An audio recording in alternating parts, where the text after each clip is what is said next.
J'ai bien fait de tenir tête à mes parents parce que mes parents ne voulaient pas que je sois journaliste. J'ai commencé par faire des études de droit, ils voulaient que je sois avocate. Et puis, à leur insu, j'ai présenté le concours de l'École supérieure internationale de journalisme qui avait été créée par Hervé Bourges au Cameroun. Et j'étais la seule fille reçue à ce concours. Ils ont découvert les résultats dans le Cameroun Tribune, qui est le quotidien national camerounais. Et ils m'ont laissé faire. Donc... Ah oui, comment ils ont réagi quand ils ont... Mis devant le fait accompli, unique fille reçue au concours, donc ils ont dit chapeau. Quelques années plus tard, je suis contente de leur avoir tenu tête. Après plus de 40 ans dans les médias, dont plus de 30 ans passés à TV5 Monde, Denise Epoté prend sa retraite. Avec nous, elle revient sur son parcours, les moments qui ont marqué sa carrière et sur ce que lui réserve l'avenir. J'ai débuté à la radio parce qu'à l'époque, au Cameroun, la télévision n'existait pas. Et en 85, quand la télévision a été lancée, j'ai été la première présentatrice du journal de 20h30. Je suis restée à la télévision camerounaise jusqu'en 93. Et en 94, je suis arrivée à TV5 comme chargée des programmes à la direction Afrique. Et 4 ans plus tard, j'ai été nommée directrice Afrique, un poste que j'ai occupé pendant 23 ans. Et de 2022 au 30 janvier 2026, j'ai occupé le poste de directrice de la distribution, du marketing et de la commercialisation, qui supervise toutes les directions régionales, les 6 directions régionales de TV5 Monde. C'est à la faveur des personnalités que j'interviewais que j'avais conscience qu'effectivement, j'avais une opportunité et une chance d'être en face d'elles pour les interviewer. Ça a été des grands moments et puis ça a été des leçons de vie également parce que j'ai eu la chance pour certains invités de poursuivre cette relation après l'interview parce qu'ils m'ont accordé leur sympathie et j'ai plaisir à les revoir en dehors de TV5. C'est à la faveur des choses aussi que les rencontres se sont faites et puis que j'ai eu l'occasion d'interviewer toutes ces personnalités africaines, notamment de nombreux chefs d'État.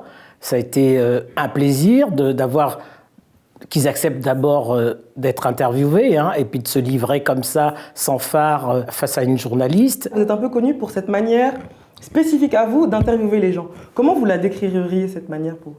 Ce serait difficile d'être jugé parti, mais ce que je peux dire, c'est que j'arrive toujours à avoir le fin mot de l'histoire. Sans pour autant être agressive, mais j'insiste en y mettant les formes, mais je finis par obtenir ce que j'attends. 2 interviews qui vous auraient vraiment marqué dans votre carrière. La plus marquante peut-être, il y en a. La plus marquante, je dirais incontestablement que c'est l'interview que j'ai faite de Madame Eidjo, qui était la veuve de du premier président du Cameroun. J'ai eu l'occasion de l'interviewer 10 ans après le décès de son mari, c'était à Dakar.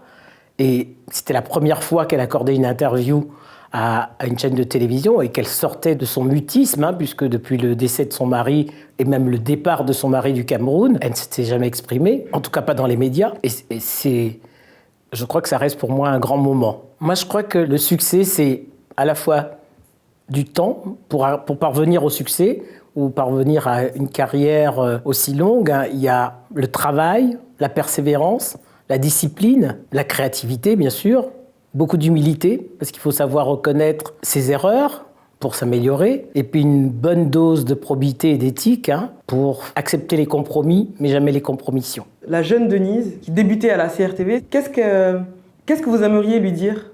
Je lui dirais de faire les choses par plaisir et pas pour plaire aux autres, de travailler, parce que le travail, c'est la clé du succès, et c'est la meilleure des cartes de visite. Donc là, vous venez de prendre votre retraite. Comment vous vous sentez alors ? Le sentiment de pouvoir lever le pied, de profiter de ces journées, de ne pas avoir la pression de se lever très tôt pour être à l'heure aux réunions. Donc prendre le temps et prendre du plaisir. À la faveur de plusieurs demandes que j'ai reçues, j'ai monté un cabinet, je m'ai installée en consultante. D'accord, donc finalement, c'est pas tant de repos que ça. Ah mais c'est pas pareil. Quand on est employé et quand on est consultant, quand on est employé, on a un patron. Quand on est consultant, on est son patron. Donc je choisirai les missions en fonction des intérêts et puis ça sera sans pression, sans tension. Et surtout par plaisir. Quand vous avez annoncé que vous partiez à la retraite, il y a eu énormément de réactions en ligne. Qu'est-ce que ça vous a fait de voir tout ça ?